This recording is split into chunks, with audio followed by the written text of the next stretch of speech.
Hello दोस्तों, आज की वीडियो है movement along the supply curve. इसको हम चेंज इन क्वांटिटी सप्लाई बोलते हैं और शिफ्ट इन सप्लाई कर्व भी समझेंगे। इससे पहले अगर आप सप्लाई की और वीडियो देखना चाहते हो तो मैंने सारी वीडियोस का लिंक डिस्क्रिप्शन में डाला हुआ है। मैंने माइक्रो इकोनॉमिक्स की प्लेलिस्ट का भी लिंक डिस्क्रिप्शन में डाला हुआ है, वहाँ जाके आप वीडियोस देख सकते हो। ठीक है, सारी आपको सब्जेक्ट इस माइक्रो इकोनॉमिक्स की चैप्टर्स की वीडियोस वहाँ मिल जाएगी। चलिए समझते हैं। देखिए, सबसे पहले समझते हैं कि इसका मतलब क्या होता है movement along the demand supply curve.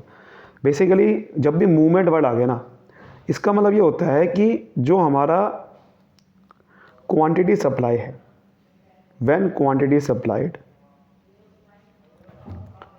When quantity supplied of a commodity changes due to change in its own price. जब क्वांटिटी सप्लाइड चेंज होता है अपने ही प्राइस के चेंज होने की वजह से, यानी कि उस कमोडिटी का प्राइस बदला तो उसकी वजह से ही आपका सप्लाई बदल रही है, तो वहाँ पर आपका क्या होता है, उसे क्या बोलते हैं, चेंज इन क्वांटिटी सप्लाई बोलते हैं। उसे क्या बोलते हैं, बाकी सब फैक्टर का मैं कांस्टेंट रख दूँ, keeping other factors constant, keeping others factors constant, यानी कि बाकी के जो फैक्टर है सप्लाई को इफेक्ट करते हैं उसको कांस्टेंट रख दे। जैसे प्राइस ऑफ अदर गुड, ठीक है, टैक्स, गवर्नमेंट का tax, price of factor of production, वो सारे फैक्टर को मैं अगर कांस्टेंट रख दूँ और अगर डिमांड बदल रही है सिर्फ और सिर्फ उसके प्राइस के चेंज होने की वजह से, तो उसे क्या बोलते हैं, उसे बोलते हैं it is known as change in quantity supplied. Change in quantity supplied का मतलब यही होता है, कोई मूवमेंट लो तो सप्लाई कर, उसको क्या बोलते हैं, चेंज इन क्वांटिटी सप्लाइड। तो चेंज इन क्वांटिटी सप्लाई का मतलब यही होता है कि movement along the supply curve, यानी कि अब जो सप्लाई कर्व मूव होगा उसको क्या बोलते हैं, चेंज इन क्वांटिटी सप्लाइड। अब वो सप्लाई कर्व या तो ऊपर मूव होगा या नीचे मूव होगा। इसको समझते हैं थोड़ा सा एक एग्जांपल के थ्रू। सबसे पहले अब आप पहले देख लो कि मूव कैसे होता है। आपको देखो, चेंज इन क्वांटिटी सप्लाई हमने समझ लिया। एक बार एक डायग्राम बना लेते हैं कि चेंज इन क्वांटिटी सप्लाइड की वजह से या होता क्या है। जैसे कि अगर चेंज इन क्वांटिटी सप्लाई का हमने अगर मतलब समझा, वो क्या था, उसका मतलब क्या था, उसका मतलब ये था बेसिकली, ये आपका कैसे होता है, occurs due to change in price, यानी कि चेंज इन क्वांटिटी सप्लाई कैसे चेंज हो, ये कैसे होता है चेंज इन क्वांटिटी सप्लाई, जब प्राइस बदलता है उसका प्राइस बदलेगा। और इसकी वजह से क्या होता है, जब चेंज इन क्वांटिटी सप्लाई, इसकी वजह से क्या होता है, मूवमेंट, जो टॉपिक का नाम है, टॉपिक का नाम क्या है, movement along the supply curve. उसकी वजह से क्या होता है, जब क्वांटिटी सप्लाई में चेंज होता है, क्वांटिटी सप्लाई में चेंज कैसे होता है, प्राइस की वजह से, तो सप्लाई कर्व हमारा मूव करता है, ये सप्लाई कर्व आएगा, तो सप्लाई कर्व हमारा मूव करेगा, सप्लाई कर्व हमारा मूव करेगा। मूव देखो कैसे करेगा, मूव कैसे करेगा, ध्यान रखना, दो तरीके से मूव करता है। ठीक है, दो तरीके से। अब देखो दो तरीके से कैसे मूव करेगा, आइदर अपवर्ड मूवमेंट, कि या तो अपवर्ड मूवमेंट होगी, उसे क्या बोलते हैं, या तो अपवर्ड मूवमेंट होगी, उसे क्या बोलते हैं, एक्सपेंशन इन सप्लाई। क्या बोलते हैं, एक्सपेंशन इन सप्लाई, यानी कि सप्लाई बढ़ गई तो क्या बोलेंगे, उसको अपवर्ड मूवमेंट बोल देते हैं। या तो सप्लाई बढ़ेगी या सप्लाई घटेगी, दो ही चीज़ हो सकती है ना। तो या तो अपवर्ड मूवमेंट होगा सप्लाई कर्व में, या डाउनवर्ड मूवमेंट होगा। डाउनवर्ड मूवमेंट मतलब नीचे जा रही है सप्लाई, तो दो चीज़ हो सकती है। और इसको क्या बोलते हैं, डाउनवर्ड मूवमेंट को known as contraction in supply, contraction in supply, समझ गए, ये चीज़ होती है कॉन्ट्रैक्शन इन सप्लाई। क्लियर, तो इसी को समझने वाले हैं। चलिए समझते हैं एक्सपेंशन और कॉन्ट्रैक्शन। देखिए, अगर एक्सपेंशन की बात करें तो एक्सपेंशन का मतलब क्या होता है कि सप्लाई बढ़ रही है। सप्लाई कैसे बढ़ती है, प्राइस और सप्लाई के बीच में हमेशा डायरेक्ट रिलेशनशिप होता है। डायरेक्ट मतलब प्राइस बढ़ता है तो क्वांटिटी जो सप्लाई है, यानी कि सप्लाई, हमेशा वर्ड क्वांटिटी सप्लाई यूज़ करना है। जब प्राइस बढ़ने की वजह से, मतलब प्राइस चेंज होने की वजह से सप्लाई बदलती है, तो वहाँ पर क्वांटिटी सप्लाई बढ़ाता है तो सप्लाई बढ़ती है। और इसी तरीके से इसी को क्या बोलते हैं, बस इसी को बोलते हैं एक्सपेंशन, इसी को बोलते हैं एक्सपेंशन इन सप्लाई। समझ गए? सप्लाई कर्व में एक्सपेंशन कैसे होगा? जब प्राइस बढ़ने की वजह से सप्लाई बढ़ रही है। जैसे इसको अगर शेड्यूल के थ्रू समझे, हम एक शेड्यूल बनाते हैं। जैसे शेड्यूल क्या होगा, शेड्यूल बना रहे हैं, सपोज कर दे कि प्राइस आपका 20 से 25 हुआ और क्वांटिटी सप्लाई, खाली क्वांटिटी भी ले सकते हैं। ये तो सॉरी प्राइस था, ये शेड्यूल मैंने नीचे सीधा लिख दिया, ये प्राइस है, प्राइस, ठीक है। ये जो है ना, ये किसका है? ये प्राइस मैंने लिखा है, तो ये प्राइस आपका है और क्वांटिटी आपकी 100 से 150 होगी, क्योंकि प्राइस बढ़ा तो सप्लाई बढ़ती है, तो क्वांटिटी सप्लाई क्या होगी? 100 से 150 होगी। अगर मैं इसको डिमांड, इसका सप्लाई कर्व बनाऊँ, अगर आप ध्यान से देखोगे तो सप्लाई कर्व कैसे बनेगा? छोटा सा बनाना है, बिल्कुल ज़्यादा बड़ा नहीं बनाना। तो एक्स वाई, यहाँ लिखेंगे क्वांटिटी सप्लाइड, ठीक है, क्वांटिटी सप्लाइड, और यहाँ के लिखेंगे प्राइस। और यहाँ देखो, ये मान लेते हैं कि मान लेता हूँ 10 का गैप ले लो, 10 का गैप ले लो, जैसे मर्जी ले लो, 10 का गैप ले लेते हैं, 10 और 20। यहाँ पर कितना गैप ले लेते हैं? यहाँ जितना गैप लिया उतना ही गैप लेना है, 100 200 बनाओ। देखो अब ध्यान से देखोगे तो 20 पे क्वांटिटी सप्लाई कितनी है? 100 है, तो 20 पे 100 कहाँ है? 20 पे 100 कहाँ है? यहाँ है, ठीक है। उसके बाद आप ध्यान से देखोगे तो 25 पे 150 है, 25 थोड़ा ऊपर आएगा और 150 यहाँ आएगा, तो लगभग इधर आएगा, इसके 150 बीच में आ गया। तो ये सप्लाई का कैसे बनेगा? इस तरीके से जा रहा है, ये इस तरीके से, ये सीधी लाइन बनेगी, टेढ़ी आ रही है, सीधी लाइन बनेगी। इसको ऐसे नाम देंगे सप्लाई कर। तो पहला पॉइंट बना लो जो मेन पॉइंट था। मेन पॉइंट क्या था? ये 20 पे 100 है, लेकिन जैसे ही 25 हुआ तो आपका सप्लाई भी बढ़ी 150, यहाँ पर लिखा हुआ है ना। तो इसका नाम ना देते हैं ए, इसका नाम दे देते हैं ए, ठीक है, और इसका नाम दे देते हैं बी। तो आप ध्यान से देखो, ये सप्लाई कर्व कहाँ मूव हुआ? ऊपर की तरफ। तभी तो आपने पीछे लिखा था, पीछे आपने क्या लिखा था? Upward movement. तो देखो सप्लाई कर्व अपवर्ड मूव हो गया, नीचे से ऊपर चला गया, ये पॉइंट के थ्रू हमने दिखा दिया। इसी को बोलते हैं एक्सपेंशन इन सप्लाई। समझ गए? इसी को बोलते हैं सिंपल, कि जब प्राइस बढ़ा तो सप्लाई बढ़ी, तो आपका डिमांड कर्व ए पॉइंट से बी पॉइंट तक पहुंच गया, ठीक है। ऐसा ही होता है फिर contraction. Contraction in supply basically बिल्कुल उल्टा है इसका। इसमें क्या होता है कि जब प्राइस किसी कमोडिटी का घटता है तो उसकी जो क्वांटिटी सप्लाई है वो भी घटती है, वो भी घटती है। इसको अगर हम शेड्यूल के थ्रू समझे, शेड्यूल बनाए इसका एक, जैसे कि प्राइस आपका मान लेते हैं 20 से 15 हो गया, 20 से 15 हो गया, क्वांटिटी कितनी हो जाएगी मुझे बताओ? बढ़ेगी या घटेगी? अगर आपका प्राइस घट रहा है तो क्वांटिटी सप्लाई भी घटेगी। तो मान लेते हैं 100 से 70 होगी। अब मैं इसका अगर डिमांड कर बनाऊँ, सॉरी हाँ सप्लाई कर बनाऊँ, तो कैसे बनेगा? यहाँ लिखते हैं एक्स वाई, क्वांटिटी सप्लाई और प्राइस, क्वांटिटी सप्लाइड। अब आप यहाँ से देखो, अगर मैं प्राइस ले लूँ, गैप ले लेते हैं 5 का, या 10 का गैप ले लो, 10 20, ऐसे यहाँ पर भी उतना गैप लेना पड़ेगा। यहाँ ले लेते हैं 50 और 100 का, ऐसे ले लेते हैं। देखो पहला पॉइंट क्या है? 20 पे 100, तो 20 पे 100 का आएगा यहाँ, फिर 15 पे 70, 15 का है बीच में, 70 का आएगा लगभग यहाँ पर, तो 15 पे 70 का आएगा लगभग यहाँ। तो इसका अगर आप सप्लाई कर बनाए तो ऐसे जा रहा है, एस एस। तो मेन पॉइंट तो पहले ड्रॉ कर लेते हैं, ये है, इसको नाम देते हैं ए, इसको बी दे दिया। तो ये देखो सप्लाई का इस बार अंदर की तरफ मूव हो रहा है। तो जब अंदर की तरफ मूव हो रहा है उसे क्या बोलते हैं? डाउनवर्ड मूवमेंट, है ना, डाउनवर्ड मूवमेंट, या फिर बोल देंगे कॉन्ट्रैक्शन इन सप्लाई। तो समझ के बात को सिंपल ही होता है कि यानी कि सप्लाई कर्व वही का वही है, या तो वो ऊपर मूव हो जाएगा या नीचे मूव हो जाएगा।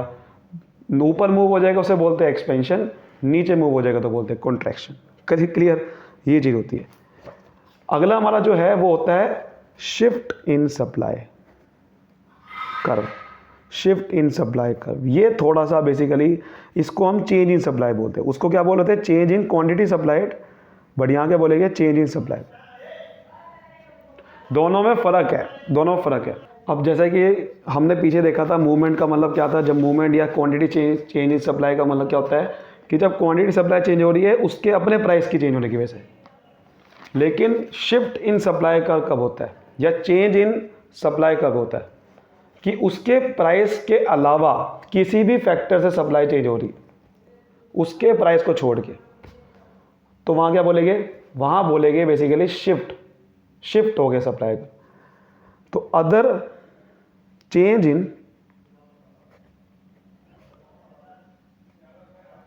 इन other factors than its own price, उसके प्राइस के अलावा जितने भी बाकी फैक्टर है वो चेंज हो रहे हैं, तो उसकी वजह से अगर आपकी जो सप्लाई चेंज होती है तो उसे बोलते हैं चेंज इन सप्लाई बोलते हैं। क्या बोलते हैं?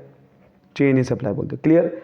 और वहाँ पर जब चेंज इन सप्लाई होता है उसकी वजह से डिमांड सप्लाई कर शिफ्ट कहते हैं, फिर मूवमेंट नहीं होती। फिर सप्लाई कर जैसे इसमें तो मूवमेंट हो रही थी, सप्लाई का वही है, बस या तो ऊपर हो जाएगा या नीचे मूव हो जाएगा। लेकिन यहाँ पर शिफ्ट हो जाएगा, यानी कि सप्लाई कर आगे शिफ्ट हो जाएगा या पीछे शिफ्ट हो जाएगा। दो शिफ्ट होती है, आगे या पीछे। तो यानी कि यहाँ पर सप्लाई कर शिफ्ट हो जाएगा मतलब नया बनेगा, बट यहाँ पर वही का वही था। तो दोनों में ये फ़र्क होता है। कैसे बनेगा ध्यान समझते हैं। जैसे कि आप देखो ध्यान से, अब पहले तो यहाँ पर देख लेते हैं कि जो शिफ्ट इन सप्लाई कर्व है वो दो तरीके से होता है। सप्लाई कर्व जो हमारा शिफ्ट होता है वो दो तरीके से होता है। कौन कौन से दो तरीके हैं? राइटवर्ड शिफ्ट होगा, या तो जो उसमें बात कर रहे थे पहले उसमें क्या कह रहे थे? एक्सपेंशन कह रहे थे। इसमें बोलेंगे राइटवर्ड शिफ्ट, क्योंकि यहाँ पर तो पूरा सप्लाई कर्व ही आगे शिफ्ट हो जाएगा, वहाँ तो मूव हो रहा था खाली, यहाँ तो आगे शिफ्ट हो जाएगा, या फिर होगा पीछे की तरफ लेफ्टवर्ड शिफ्ट। राइटवर्ड शिफ्ट को हम इंक्रीज इन डिमांड भी बोलते हैं। तो अगर कोई इंक्रीज इन सप्लाई बोलते हैं, अगर खाली बोले ना increase in supply, that means कि उसके प्राइस की वजह से चेंज नहीं हुई सप्लाई, बाकी फैक्टर की वजह चेंज हुई। ऐसे ही अगर लेफ्टवर्ड की बात करें तो लेफ्टवर्ड को बोलते हैं डिक्रीज इन सप्लाई, यानी कि सप्लाई कम हो गई लेकिन उसके अपने प्राइस के चेंज होने की वजह से नहीं, बाकी फैक्टर के चेंज होने की वजह से। तो देखते हैं जरा पहला, जैसे कि हमने देखा पहला क्या है? इंक्रीज इन सप्लाई या राइटवर्ड शिफ्ट बोल सकता हूँ मैं से। तो क्या नाम लिखते हैं पहले? Increase in supply. सप्लाई कब इंक्रीज होगी? देखो कोई भी फैक्टर, ठीक है, कोई भी फैक्टर की चेंज होने की वजह से, मतलब अदर फैक्टर्स, ठीक है, अदर फैक्टर्स देन प्राइस। अगर कोई भी अदर फैक्टर के चेंज होने की वजह से अगर हमारी सप्लाई बढ़ रही है तो उसे क्या बोलेंगे? Increase in supply. Simple, supply बढ़ रही है लेकिन उसका अपना प्राइस नहीं बढ़ रहा, किसी और फैक्टर की वजह से सप्लाई बढ़ गई। अगर शेड्यूल में समझे, देखा ध्यान से देखे, शेड्यूल देखे तो जैसे कि अगर मैंने प्राइस मान लेते हैं, प्राइस लिया 20 है और सप्लाई दे लो, यहाँ पर देखो क्वांटिटी सप्लाई वर्ड यूज़ नहीं करूँगा, क्या वर्ड यूज़ करूँगा? सप्लाई। भाई ये ध्यान से समझना है, वहाँ क्वांटिटी सप्लाई यूज़ करा था वर्ड, तो ये यूनिट्स में होता है, ये रुपीज़ में होता है। मान लेते हैं 20 प्राइस पे सप्लाई 100 है, तो अब क्या लिखा हुआ था कि प्राइस नहीं बढ़ेगा उसका, लेकिन फिर भी सप्लाई बढ़ जाएगी, उसी को बोलते हैं इंक्रीज सप्लाई। उसका अपना प्राइस नहीं बढ़ेगा, उसका अपना प्राइस को छोड़ के बाकी के फैक्टर की वजह से चेंज हो रही है। बाकी के फैक्टर बहुत सारे हैं, जैसे आपको पता है कि बहुत सारे डिटरमिनेंट हमने पढ़े थे। प्राइस ऑफ अदर गुड, ठीक है, टैक्स, और आपका price of factor of production, बहुत सारे प्राइस। तो प्राइस 20 का 20 ही रहा, लेकिन सप्लाई 100 से 150 होगी, तो इसे क्या बोलेंगे? Increase supply.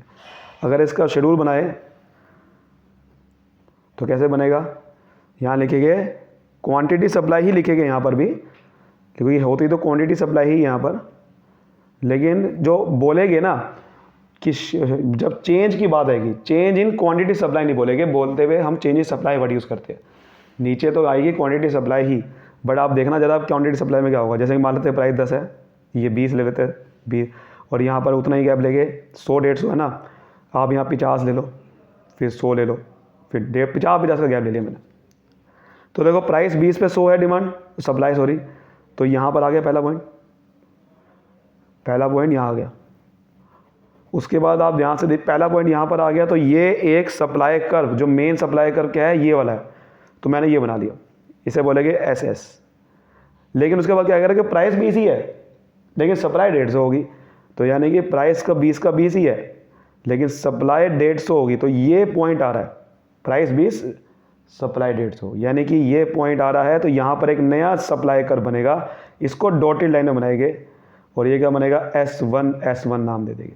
तो आप देखो सप्लाई कर्व पहले एक बन रहा था, अब ये कहाँ शिफ्ट हो गया, आगे की तरफ, प्राइस वही रहा फिर भी आगे की तरफ शिफ्ट हो गया। इसे क्या बोलते हैं, इंक्रीज इन सप्लाई। क्या बोलेंगे, इंक्रीज इन सप्लाई, या फिर rightward shift of supply curve. क्या बोलेंगे, राइटवर्ड शिफ्ट। क्लियर हो गया कि प्राइस वही का वही है, सप्लाई कर्व आगे शिफ्ट हो गया। उसके बाद है decrease in supply. Decrease in supply basically ये है कि अगर कोई भी फैक्टर चेंज हुआ, change in other factors than its own price, दूसरे प्राइस, उसके प्राइस के अलावा कोई भी फैक्टर चेंज होने की वजह से अगर हमारी सप्लाई कम हो रही है, सप्लाई कम होगी किसी और रीज़न की वजह से उसके प्राइस को छोड़ के, तो क्या बोलते हैं, डिक्रीज इन सप्लाई। क्लियर।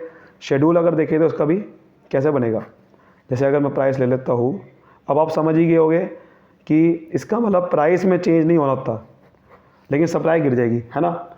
यानी कि अगर मान लेते हैं वही ले लेते हैं, प्राइस 20 का 20 ही लेते हैं, 20 पे मान लेते हैं आपका सप्लाई 100 है, तो प्राइस अभी भी 20 का 20 ही है लेकिन सप्लाई 70 होगी। वहाँ पर क्या हो रहा था कि प्राइस कम हो रहा था तो सप्लाई कम हो रही थी, बट यहाँ पर प्राइस वही का वही है, सप्लाई लेकिन कम होगी। तो इसका शेड्यूल कैसे बनेगा, इसका देखते हैं ज़रा, XY, यहाँ लिखे क्वांटिटी सप्लाइड और यहाँ लिखेंगे प्राइस। तो जैसे कि अगर मैं यहाँ 10 ले लेता हूँ, फिर 20, 30, ऐसे यहाँ पर भी ले लेते हैं 50, 100, 150, तो प्राइस 20 है, 100 है, तो ये ले लिया। तो यहाँ पर अगर हम ध्यान से देखें तो ये एक बन गया सप्लाई कर्व, इसका ऐसा नाम दे दिया। लेकिन आप ध्यान से देखो तो प्राइस अभी 20 का 20 है लेकिन सप्लाई कम होगी, 70 होगी, तो यानी कि हल्का सा पॉइंट नीचे आएगा। 50 और 70 का बीच में क्या आता है, 75 आता है, तो लगभग यहाँ पॉइंट आ गया। तो ये जो सप्लाई कर्व बनेगा, इसको डॉटेड लाइन में बनाएंगे, ये बनेगा S1 नाम दे देंगे, और ये देखो लेफ्ट वर्ड शिफ्ट हो रहा है, तो इसे बोलते हैं डिक्रीज इन सप्लाई। यानी कि सप्लाई कम हो गई बट प्राइस वही का वही था, तो लेफ्ट वर्ड शिफ्ट हो जाता है, और जब सप्लाई ज़्यादा होगी, प्राइस वही का वही था, तो राइट वर्ड शिफ्ट हो जाता है। क्लियर हो गया यहाँ तक। देखो इसी की बुक में देखते हैं, देखो ऐसे ही लिखना है आपने, इस तरह से, increase in supply refers to rise in supply of a commodity due to any factor other than the own price of the good.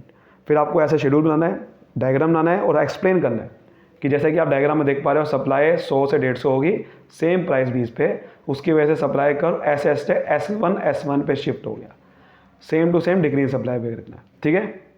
ऐसे यहाँ पर भी आपको एक्सपेंशन में लिखना है कि refers to rise in quantity supply due to increase in price of a commodity. जब प्राइस बदलने की वजह से, प्राइस बढ़ने की वजह से सप्लाई बढ़ी, इसे हम इंक्रीज इन क्वांटिटी सप्लाई भी बोलते हैं, इसे अपवर्ड मूवमेंट बोलते हैं। तो शेड्यूल बनाना है, डायग्राम, ऐसे डायग्राम बनाया था हमने, और फिर एक्सप्लेन करना है कि देखो सप्लाई कर अपवर्ड मूव हो गया SS में, A पॉइंट से B पॉइंट तक, फिर ऐसे ही कॉन्ट्रैक्शन लिखना है।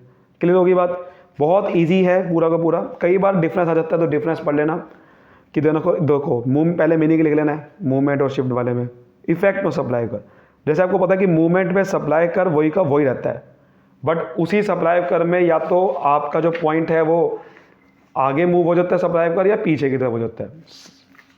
सप्लाई कर वही का वही है, बट यहाँ पर तो पूरा सप्लाई कर भी शिफ्ट हो जाता है, राइट वर्ड या लेफ्ट वर्ड। रीज़न क्या होता है आपको पता है कि इसमें अपने प्राइस की वजह से चेंज होता है मूवमेंट में, और वहाँ पर अपने प्राइस की वजह से नहीं, बाकी फैक्टर की वजह से, जैसे टैक्सेस, टेक्नोलॉजी वगैरह। उसके बाद ये छोटे छोटे डिफरेंस है, जैसे चेंज इन क्वांटिटी सप्लाई, हर एक में देखो वही लिखना है, मीनिंग, इफेक्ट ऑन सप्लाई कर, रीज़न। अब मुझे बताओ चेंज इन क्वांटिटी सप्लाई में वही होता है ना, सप्लाई कर वही का वही रहता है, सब कुछ सारे वही पॉइंट है, वही रीज़न लिखना है कि इसका प्राइस के चेंज होने की वजह से क्वांटिटी सप्लाई में चेंज आता है। क्लियर।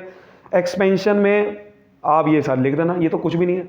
मीनिंग टैबलो प्रेजेंटेशन, यानी कि आप शेड्यूल बना के दिखा देना, एक सप्लाई कर में दिखा देना कि भाई देखो इसमें अपवर्ड मूवमेंट होता है एक्सपेंशन में, लेकिन इंक्रीज में राइट वर्ड शिफ्ट होता है, ऐसे दिखाना है। इसमें प्राइस की वजह से चेंज होता है, इसके अंदर बाकी फैक्टर। तो उम्मीद करता हूँ आपको अच्छे से समझ में आएगा। तो वीडियो को लाइक करिए, सब्सक्राइब करिए। Thank you so much, all the best.